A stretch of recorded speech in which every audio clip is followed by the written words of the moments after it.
안녕하세요. 한국기계연구원의 김준영 선임연구원입니다. 그래서 오늘 영재고인 만큼 사실 휴머노이드에서 좀 이제 약간 테크적인 요소를 좀 많이 설명을 드리고 싶었는데, 근데 어쩔 수 없이 주제가 정책이다 보니까 이 정책에 따라 발전하는 휴머노이드의 연구 과정에 대해서 한번 좀 설명을 드리도록 하겠습니다. 그래서 여러분들 좀 피곤하실 텐데 영상 많이 갖고 왔으니까 봐주시면 좋을 것 같고요.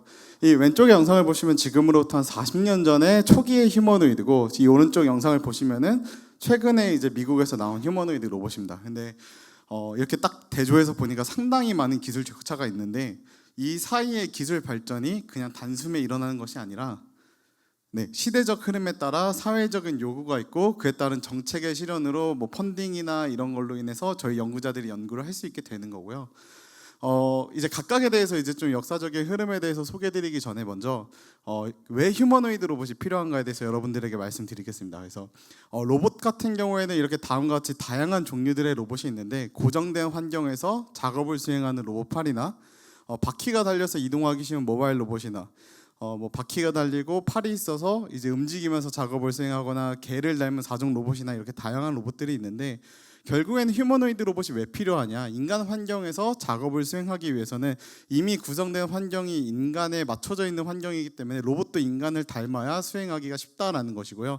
뭐 보시면은 사종 로봇 같은 경우에는 뭐 계단 같은 거는 잘 오를 수 있으나 작업을 수행하는 팔이 없고, 모바일 로봇 같은 경우에는 계단을 오르기 어렵죠. 이런 문제를 휴머노이드 로봇은 전부 다 극복이 가능하다는 것입니다. 그래서 이런 이제 그 외부 환경 이렇게 이런 수요에 의해서 휴머노이드 로봇이 개발되기 시작했는데, 약간 이제 아쉬운 점이 있다면은 휴머노이드 로봇은 외부 환경에 오는 외란의 로봇이 쉽게 불안정해질 수 있는 구조입니다. 그래서 저희가 기존 옛날 휴머노이드 로봇 같은 경우에는 동력학 기반의 제어, 여러분들이 수업 시간에 배우는 동력학 기반의 제어를 하기 때문에 외란에 대해서 모델링 되지 않는 상황에서는 상당히 로봇이 불안해질 수밖에 없고요. 이 왼쪽 위에 영상을 보시면은 휴머노이드 로봇 펄링이라고 유튜브에 검색하시면은 조회수가 대략 300만 정도 나오는 영상인데, 저희 휴머노이드 로봇 연구자들이 보기엔 사실 상당히 가슴 아픈 이 영상입니다. 근데 그래서 이렇게 과거의 휴머노이드 로봇 같은 경우에는 동력학 제어의 한계로 인해서 상당히 느린 보행이거나 상당히 제한된 환경에서의 느린 작업만 가능했습니다. 그래서 과거 휴머노이드 로봇 했을 때 대표적인 이 아시모 혼다고요. 이 오른쪽 영상 같은 경우는 MIT 레그랩인데, 최근에 보스턴 다이나믹스가 이 랩에서부터 시작했습니다. 그래서 상당히 원시적이지만 대단한 기술력을 갖고 있었다 당시에. 그래서 휴머노이드 로봇 개발의 타임라인을 보시면은 초기에는 일본에서 위주로 개발을 했고요. 일본에서 이제 개발을 하면서 휴머노이드 로봇이 진짜 필요하겠구나를 미국이나 유럽에서도 느낌에 따라 점차적으로 미국과 유럽에서도 개발을 시작하게 되었습니다. 근데 이에 따라 결국에는 이제 저희 이제 한국에서도 따라 이제 로봇을 개발하게 되는데, 지금으로 이제 지금 뭐 산업부나 이제 정보통신부 같은 역할을 하는 기관에서 이제 그 다양한 기관 학교나 이제 저희 같은 이제 정출연의 이제 여러 가지 사업들을 통해서 뭐 아래에 보시면은 카이스트의 휴보나 키스트의 마루와 같은 로봇들을 개발했습니다. 그래서 뭐 이전 영상들과 비교를 해봤을 때 그렇게까지 막 기술력이 차이가 나냐, 사실 그렇게까지 보이지 않았고요. 저희도 이제 국내 휴머노이드 로봇 기술이 다음과 같은 정책을 시행함에 따라 이제 개발이 되어졌습니다.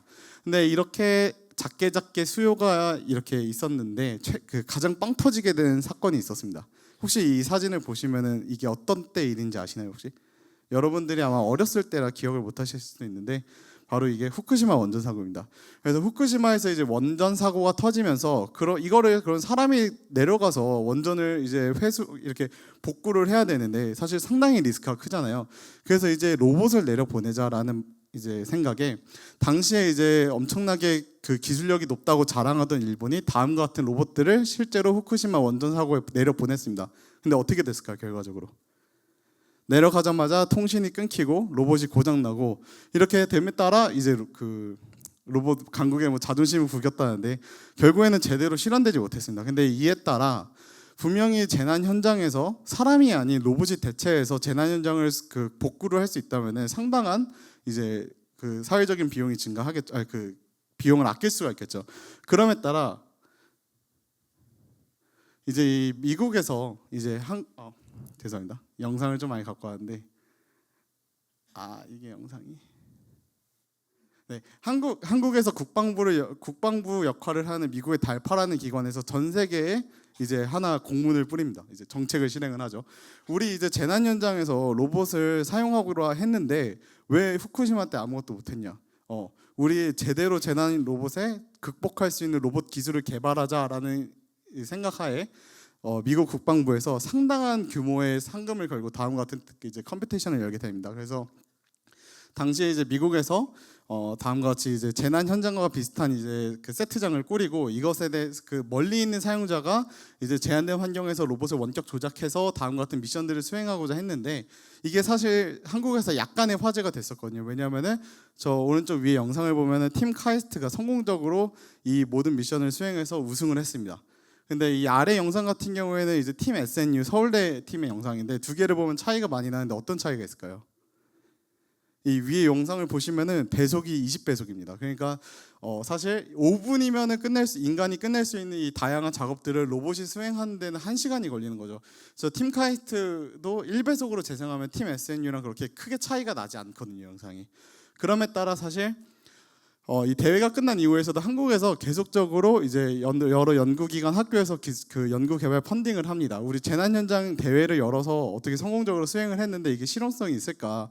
좀 더 개발을 하자 일념하에 다음과 같이 뭐 문을 열고 보행을 하거나 이제 외란이 주어졌을 때 외란에 대해서 안정적으로 균형을 유지할 수 있는 보행, 그리고 외부 물체를 라이다를 통해서 인식하고 제어를 해서 미션을 수행할 수 있는 뭐 그런 이제 기술들을 개발을 하였고요. 이 오른쪽 영상 같은 경우에는 또 미국에서 엑스프라이즈라고 하는 재단에서 저희 아바타 대회를 열어서 이제 그 전 세계 팀이 참가했었는데 그때 당시 이제 팀 SNU가 나가서 좋은 이때 과제 때 이제 그 개발한 기술들을 바탕으로 좋은 성적을 거둘 수 있었습니다.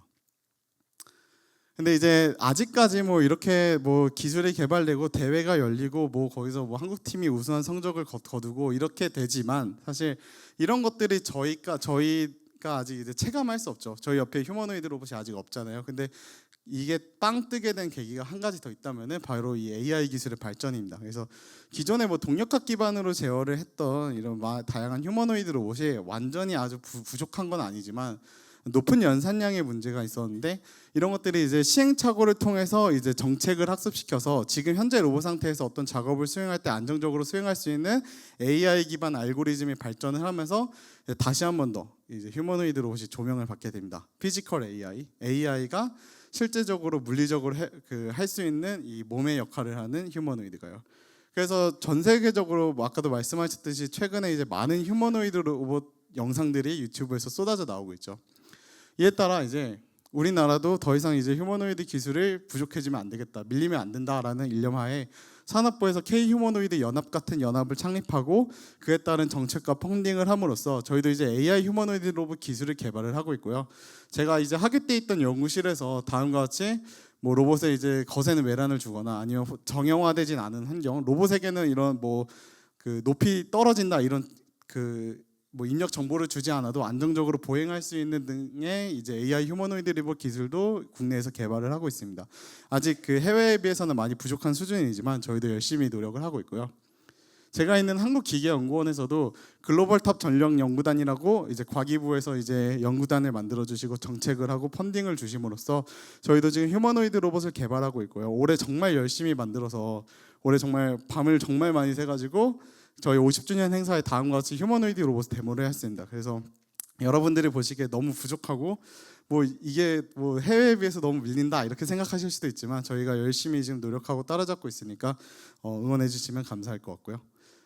그래서 짧은 시간 동안에 이제 정책과 관련된 휴머노이드 로봇 개발 역사에 대해서 소개를 드렸는데 여러분들에게 좀 도움이 되셨으면 좋겠고 마지막으로는 좀 재미로 넣어둔 영상인데 제가 이제 학위 기간 때 여러 로봇으로 실험을 했을 때 다음과 같은 이제 문제 상황들을 많이 겪게 됩니다. 그래서 로봇 기술을 개발하는데 분명히 많은 문제들이 존재를 하는데요. 아마 여러분들도 살아가면서 여러 가지 실패나 어려움들을 분명히 겪을 텐데 포기하지 않고 열심히 도전하고 일하시면은 분명 기술이 발전하듯 여러분들도 발전하지 않을까라는 교훈을 좀 주고 싶었습니다. 네, 발표는 여기까지입니다. 감사합니다.